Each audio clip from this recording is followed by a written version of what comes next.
అఘోరి ఏదైతే హిందూ మతం కోసం పుట్టినా, నేను పుట్టినా, ఇది పుట్టినా, అది పుట్టినా అని చెప్పినటువంటి వాడి శ్రీనివాస్ గారిని కూడా మనం ఇవాళ వాడు ఫేక్ అని చెప్పడం జరిగింది. వాడు అఘోరి 1997లో పుట్టి ఎంత విధంగా విధ్వంసం చేసిండో వాడిని బట్టలు ఇప్పించే రోడ్ల మీద పెట్టడం జరిగింది.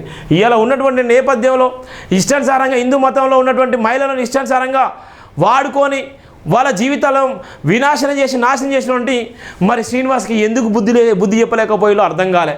ఈయన ఉన్నటువంటి హిందూ మతంలో ఉన్నటువంటి ఇష్టానుసారంగా హిందూ మతాన్ని ఘోరంగా అవమానం చేసినటువంటి సందర్భంలో మరి ఎవరు మనోభావాలు దెబ్బతినలేదో నాకు అర్థం కాలేదు. చూడు ఎటుపోయిందో. ఇవాళ మోసం కేసులో అఘోరి శ్రీనివాస్కి 14 రోజులు డిమాండ్. ఏం చేసినట్ట మోసం కేసులో 14 రోజులు జైలు జీవితం. దేనికోసం అంటే ఒక సినీ నిర్మాత దగ్గర డబ్బులు తీసుకున్న నేపథ్యంలో ఏం కేసు పెట్టి చూడండి ఎంత దారుణమో.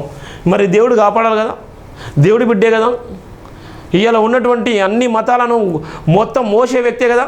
ఇవాళ ఉన్నటువంటి చర్చిలను ధ్వంసం చేస్తాము, మసీదులను కూల్చేస్తాము అన్నట్టు నేపథ్యంలో మన రాయద్రోహం కేసు ఎందుకు కాలేదైనా, ఎందుకు కేసు పెట్టి అంత ఓపెన్ స్టేట్మెంట్ చేసింది కదా, పోలీసులు అమ్మనా బూతులు ఇట్టింది కదా. ఎవడిచ్చాడు స్వేచ్ఛ? మరి ఈయన చేసింది రాజ్యాంగ విరుద్ధమే కదా, రాజ్యాంగ విరుద్ధమే. పోలీసులు కూడా అమ్మనా బూతులు ఇట్టింది కదా. మరి మీ మనోభావాలు దెబ్బతినలేదా?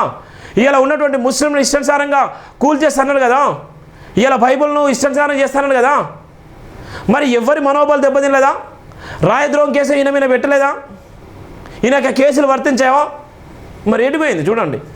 ఆయనకు ఒక న్యాయం, ఇవాళ ఉన్నటువంటి అజయ్ బాబుకు ఒక న్యాయమా? ఇవాళ ఉన్నటువంటి అఘోరికి ఒక న్యాయం, అజయ్ బాబుకు ఒక న్యాయమా? ఈయన ఓపెన్ స్టేట్మెంట్ చేస్తే ఇబ్బంది లేదు.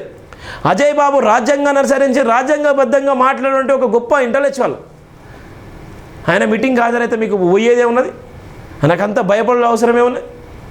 ఆయన నిజంగా ఆయన మాట్లాడిన మాటలకు అంత భయం ఎందుకు? చూద్దాం. ఇక సినీ నిర్మాత వద్ద డబ్బులు తీసుకొని మోసగించారు ఫిర్యాదుపై అఘోరి శ్రీనివాస్పై కేసు నమోదు చేసిన మొకిలా పోలీసులు. ఏమైంది చూసినా, అఘోరి శ్రీనివాస్ అనే పేరు. అఘోరి శ్రీను మనకేం చెప్పిండు, ఏదో పేర్లు చెప్పిండు కదా, అది చెప్పిన కదా మీకు ఆధార్ కార్డులో. అఘోరి శ్రీనిపై కేసు నమోదు చేసిన మొకిలా పోలీసులు శుక్రవారం కేసు విచారణలో భాగంగా మరో షాదీనగర్ సివిల్ కోర్టు న్యాయమూర్తి రవి ముందు ప్రవేశపెట్టారు. చేవెళ్ల కోర్టులో ప్రవేశపెట్టాల్సి ఉండగా అక్కడి కోర్టు ఇన్ఛార్జి న్యాయమూర్తిగా ఉన్న రవి షాదీనగర్ న్యాయమూర్తిగా బాధ్యతలు తీసుకోవడంతో మొకిలా పోలీసులు షాదీనగర్ కోర్టులో న్యాయమూర్తి ముందు ప్రవేశపెట్టారు. పోలీసులు నమోదు చేసిన కేసు వివరాలను పరిశీలించిన న్యాయమూర్తి రవి అఘోరి శ్రీనివాస్కు మరో 14 రోజుల పాటు రిమాండ్ విధించారు. దీంతో మొకిలా పోలీసులు అఘోరిని చెంచల్గూడ జైలుకు తరలించారు. అఘోరితో మీడియా ప్రతినిధులు మాట్లాడేందుకు ప్రయత్నించగా పోలీసులు అడ్డుకున్నటువంటి నేపథ్యం ఉంది. గిది మరి జీవితం, గిది భయంకరమైన పరిస్థితులు. ఎటుపోతుంది, ఏం చేస్తున్నారు సమాజం, ఎటుపోతుంది, ఏం చెప్తున్నారు, ఎంత భయంకర పరిస్థితి ఉందో చూస్తున్నాం. దయచేసి ప్రతి ఒక్కరు కూడా జైబిన్ టీవీ ఛానల్ సబ్స్క్రైబ్ చేసుకోండి, షేర్ చేయండి, విలువైన కామెంట్. దయచేసి ఈ వీడియో ఎవరైతే షేర్ చేయండి. ఈరోజు జరిగేటువంటి 6 గంటల జరిగేటువంటి క్రైస్తవ మీటింగ్ ఏదైతుందో, జంట నగరాల క్రైస్తవ మీటింగ్ ఏదైతుందో ఆ మీటింగ్కు లక్షలాది మంది హాజరుగాండి.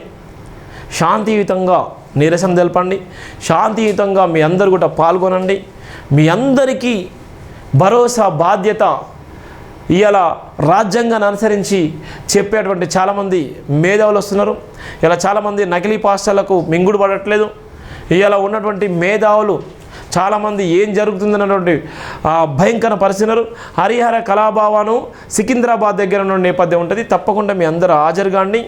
అధిక సంఖ్యలో హాజరై మీరు ప్రశ్నించకపోతే, మీరు నిలబడకపోతే, మీరు సంఘటితం కాకపోతే ఇవాళ ఉన్నటువంటి మతోన్మాదులు ఇలానే పుట్టుకొస్తారు. ఇవాళ లక్షలాది మంది ఒక్కటి కావడం కోసం చేసేటువంటి ఇది ఒక సభ.